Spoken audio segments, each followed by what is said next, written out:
This is the story of the wildest, boldest prison escapes in modern history, led by none other than El Chapo, the notorious boss of the Sinaloa cartel. We're going deep inside the most guarded prisons in Mexico, unraveling how a single man outsmarted walls, guards, and technology time and again. This isn't just a tale of daring breakouts, it's the legend of the kingpin who turned the justice system on its head. Let's set the stage. Puente Grande Prison. The name sent chills down any criminal's spine. Mexico's most fortified prison. Each inmate was watched over by two guards, because this wasn't a haven for petty thieves. No, this was a lockup for the deadliest criminals ever to walk Mexican soil. Drug lords who commanded private armies, who trafficked billions in drugs, who wouldn't flinch at declaring open war. Every inch was built like a fortress. Heavy steel-reinforced concrete, guard towers everywhere, checkpoints controlling the road in, night and day. Puente Grande looked more like a military base than a correctional facility. And within those walls was the king of all, Joaquin El Chapo Guzman, the most ruthless leader the Mexican underworld has ever known. He was the brains behind the Sinaloa cartel, feared on both sides of the border. In 1993, after years on the run, El Chapo was finally captured. But if you thought that put an end to his empire, you'd be wrong. Even from a cell, El Chapo lived like a king. Through bribes, millions upon millions, he bought off almost every guard. Drinks, gourmet food, phone calls, and even visits from his wives and mistresses became part of his routine. He ran his empire straight from his prison cell. But one man in particular made this empire possible. Damaso Lopez, the deputy chief of security at Puente Grande. El Chapo bought his loyalty with money, gifts, a house, even a car. After a while, Damaso wasn't just another corrupt official. He became El Chapo's confidant and friend, helping ensure the kingpin was virtually untouchable. From inside prison, El Chapo innovated one of his most infamous tactics: smuggling drugs through tunnels. He hired teams of engineers and specialists to dig out professional tunnels beneath the US-Mexico border, making trafficking almost unstoppable and earning as much as $20 million a month, even while behind bars. As long as he was in Mexico, El Chapo could maintain this control. The US, frustrated by the flow of drugs, pressured Mexico for his extradition. But Mexico refused. For El Chapo, life was good, until rumors began of a new law that would send high-profile criminals straight to America. Feeling trapped for the first time, El Chapo put an escape plan in motion. He knew that too many people involved would increase the risk, so he kept the group tight, mainly Damaso and a laundry worker named Chito.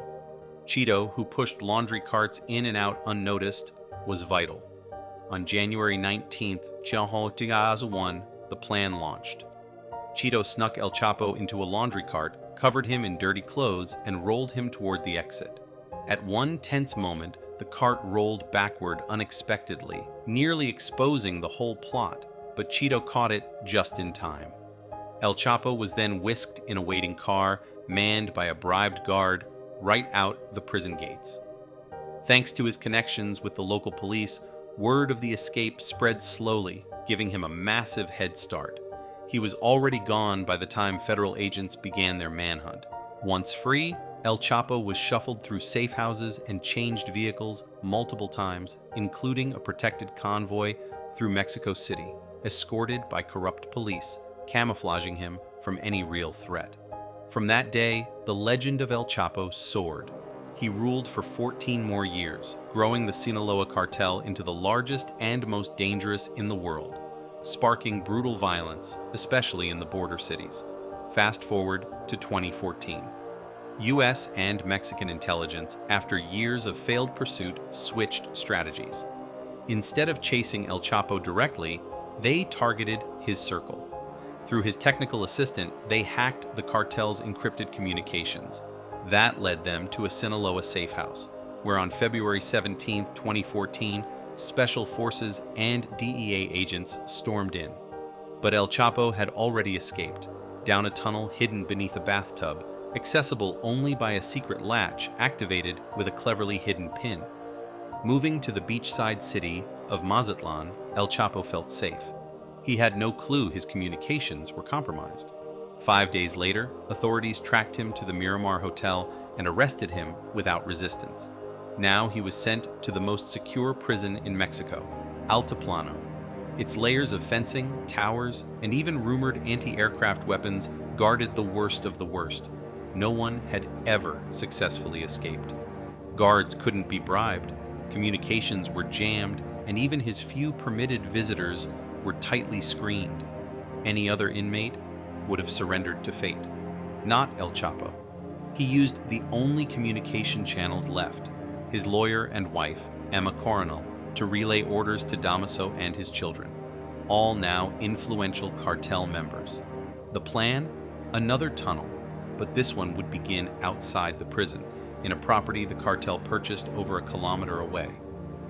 To pinpoint his exact location in the prison, El Chapo ingeniously had a GPS smuggled in, hidden inside a watch. Once he planted it in the cell's one blind spot, behind a shower wall, his men could dig right to the target. Months of labor, ventilation systems, lighting, rail tracks for carts, all hidden underground, away from suspicion. On July 11, 2015, the world watched in disbelief as surveillance cameras showed El Chapo put on his shoes, disappear behind the shower wall, and vanish. By the time guards realized what happened, he had already zipped away on a motorcycle cart hundreds of meters below. The manhunt restarted. If El Chapo had stayed hidden, authorities might never have caught him. But he resumed his boss's life, traveling, meeting gang members, giving orders. With American intelligence, Mexican forces found his next hideout in Los Mochis. An early morning raid led to a violent shootout. El Chapo again slipped away, using a tunnel hidden behind a bathroom mirror. He made it 20 kilometers before local police stopped him. He tried to bribe his way out one last time, but these officers wouldn't budge. Instead, they waited in a motel until the army arrived, locking down the whole area and sealing El Chapo's fate. Back to Altiplano prison he went. Did he give up? Not even close. His gang began plotting a new escape, but officials fast-tracked his extradition to the US.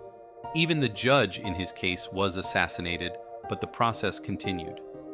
In January 2017, El Chapo was unexpectedly flown to New York, far from his empire, his money, his power. In 2019, he stood trial in the US and received a life sentence plus 30 years.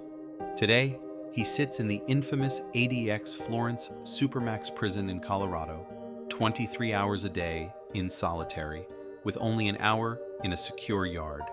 No more tunnels. No more power. The saga of El Chapo, the drug lord who escaped Mexico's impossible prisons, who defied the law time and time again, ended here in silence.